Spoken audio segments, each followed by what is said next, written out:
పై కేంద్ర మంత్రి బండి సంజయ్ కీలక వ్యాఖ్యలు చేశారు. హైదరాబాద్ సిరిసిల్ల కేంద్రంగా ఫోన్ ట్యాపింగ్ జరిగిందని, ఈ కేసులో కేసీఆర్ కేటీఆర్ కు నోటీసులు ఎందుకు ఇవ్వడలేదని ప్రశ్నించారు.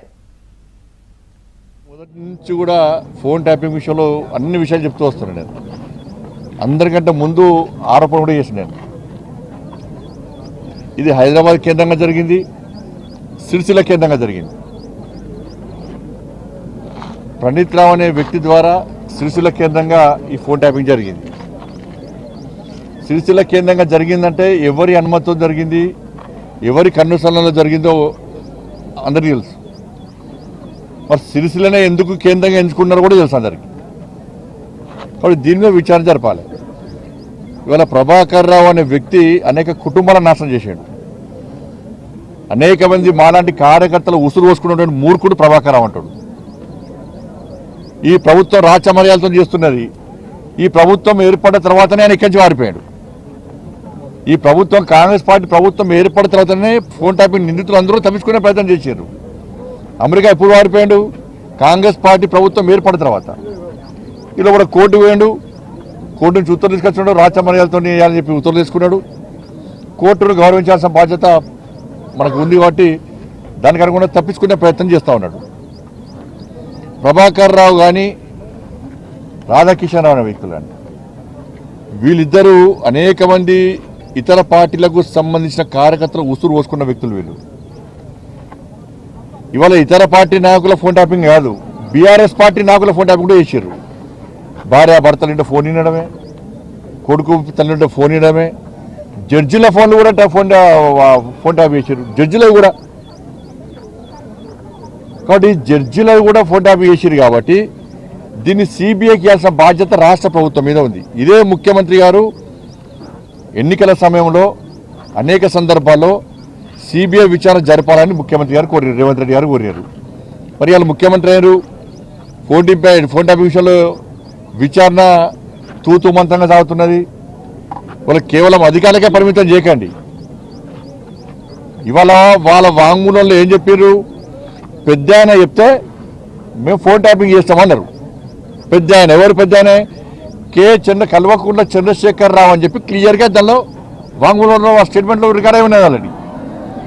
మరి స్టేట్మెంట్లో భుజంగరావు రాధాకృష్ణరావు ఎవరు వాళ్ళిద్దరు స్టేట్మెంట్ ఇచ్చినప్పుడు రాధాకిషన్ రావు స్టేట్మెంట్లో పెద్ద ఆయనే కేసీఆర్ చెప్తే మేము ఫోన్ ట్యాపింగ్ చేస్తామని చెప్పి ఆయన స్టేట్మెంట్ ఇచ్చినప్పుడు నోటీస్ ఎవరికి ఇవ్వాలి? కేసీఆర్కు నోటీస్ ఇవ్వాలి. సిరిసిల్ల ఎవరి కేంద్రంగా జరిగింది? కేసీఆర్ కొడుకు కేంద్రంగా జరిగింది. మరి వాళ్ళిద్దరికి ఎందుకు నోటీస్ లేరు? అంటే ప్రభుత్వం వాళ్ళని కాపాడే ప్రయత్నం చేస్తున్నది. లోపాయికార ఒప్పందం కాంగ్రెస్కును బీఆర్ఎస్కు లోపాయికార ఒప్పందం. వాళ్ళ క్లియర్గా రాధాకిషన్ రావు వ్యక్తి స్టేట్మెంట్ ఇచ్చినప్పుడు ఇప్పుడు అదే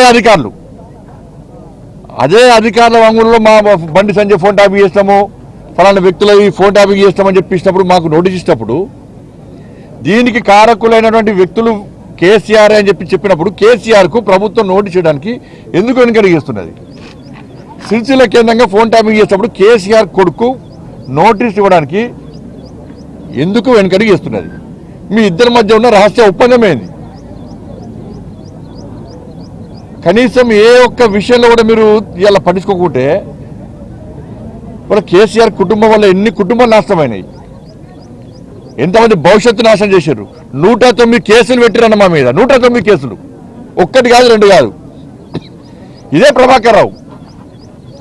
ప్రభాకర్ రావు అనే వ్యక్తి సీఎంఓ ఆఫీసులో అడ్డాగా వేసుకొని మా ఫోన్లు వినుకుంటూ, నాలంటే అనేక మంది నాయకుల కార్యకర్తల ఫోన్లు వినుకుంటూ, జడ్జిల ఫోన్లు వినుకుంటూ, మా సొంత విషయాలు వినుకుంటూ ఏ విధంగా రాచి రంపాన పెట్టిండు, ఏ విధంగా ఉసురు పోసుకున్నాడో తెలంగాణ సమాజానికి అంతా తెలుసు. ఇలా కోర్టు నుంచి ఉత్తర్వులు చేసుకొని అమాయకంగా గడ్డం పెంచుకొని ఓ నీతివంతుల లెక్క సిన్సియర్ ఫెలో లెక్క నటిస్తే ఎవరు నమ్మడు ప్రభాకర్ రావు అనే వ్యక్తిని. నేను ప్రభుత్వాన్ని మళ్ళీ చెప్తున్నాను, మీరు ప్రభాకర్ రావు అనే వ్యక్తికి ఈ రాచ మర్యాదలు ఇచ్చిన బంద్ చేయరు. ఫస్ట్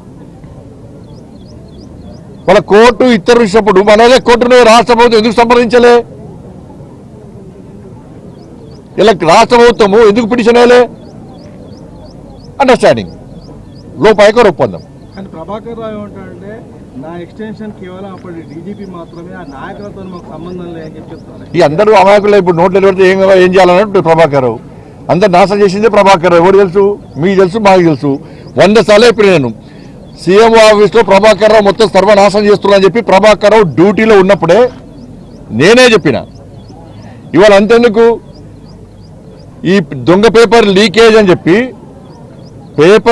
అని చెప్పి నన్ను అక్రమంగా అరెస్ట్ చేసినప్పుడు నా దగ్గరకు వచ్చిన పోలీస్ ఆఫీసరు ఎంత మూర్ఖత్వం అంటే, నేను ఇంటికి వచ్చి నా డ్రెస్ మార్చుకున్న తర్వాత నైట్ డ్రెస్ వేసుకొని బయటకు వచ్చిన తర్వాత అప్పటిదాకా పోలీసులు ఏమన్నా నేను హైదరాబాద్ నుంచి కర్నూలు మా అత్త 5th డే ఉంటే నేను వచ్చిన తర్వాత నేను డ్రెస్ వేసుకొని వచ్చినా ఏమనలే. అప్పటిదాకా పోలీసులు నాతో ఉన్నారు. నేను ఇంట్లోకి పోయి డ్రెస్ మార్చుకొని వచ్చిన తర్వాత నా దగ్గర పోలీస్ ఆఫీసర్ ఏమన్నాడు, ఫోన్ చేసి సార్ నైట్ డ్రెస్ వేసుకున్నారు సార్ పట్టుకపోన్నాడు. ఈ పోలీస్ ఆఫీసర్ ఇంకో పోలీస్ ఆఫీసర్ మాట్లాడు, ఏమని మాట్లాడు, సార్ ప్రభాకర్ సార్ మాట్లాడినారు సార్, ప్రభాకర్ సార్ అరెస్ట్ ఏమన్నారు సార్ అని ఈ పోలీస్ ఆఫీసరు ఇక్కడ పోలీస్ ఆఫీసర్ మాట్లాడుకుంటూ నేనైనా చేయాలి సార్, నేనైనా అంటే నైట్ డ్రెస్ మీద బండి సంజయ్ని గుంజుకపోవాలి. నైట్ డ్రెస్ మీద బండి సంజయ్ని అరెస్ట్ చేసి మొత్తం దింపాలి. ఇది ఎవరు కుట్రా? ప్రభాకర్ ఆదేశాల మధ్య జరిగిన కుట్రా.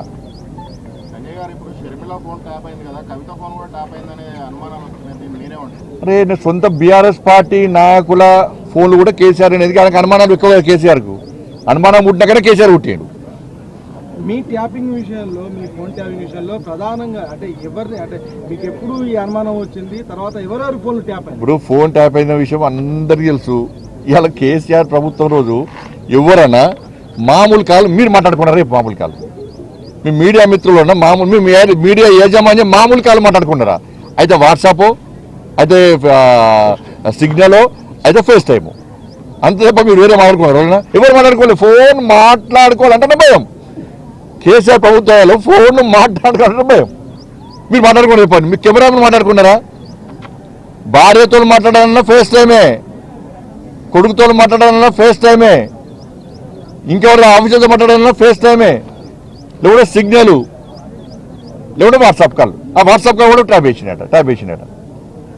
బట్ ఇంత మూర్ఖత్వం జరిగినప్పుడు కాంగ్రెస్ పార్టీ ప్రభుత్వము కేసీఆర్ కొడుకు ఎందుకు నోటీస్ ఇస్తలేదు?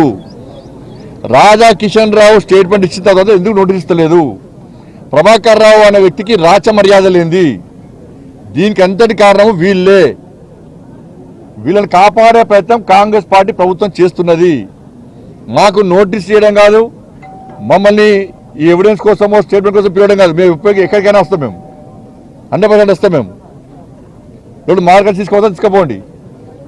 కేసీఆర్ అనే వ్యక్తి కేసీఆర్ కుటుంబము తెలంగాణ రాష్ట్రాన్ని సర్వనాశనం చేసిర్రు. కాళేశ్వరం విషయంలో సర్వనాశనం చేసిర్రు. తెలంగాణ రాష్ట్రాన్ని 1,00,000 కోట్లు పెట్టి ఆదాయం దెబ్బ కొట్టిర్రు.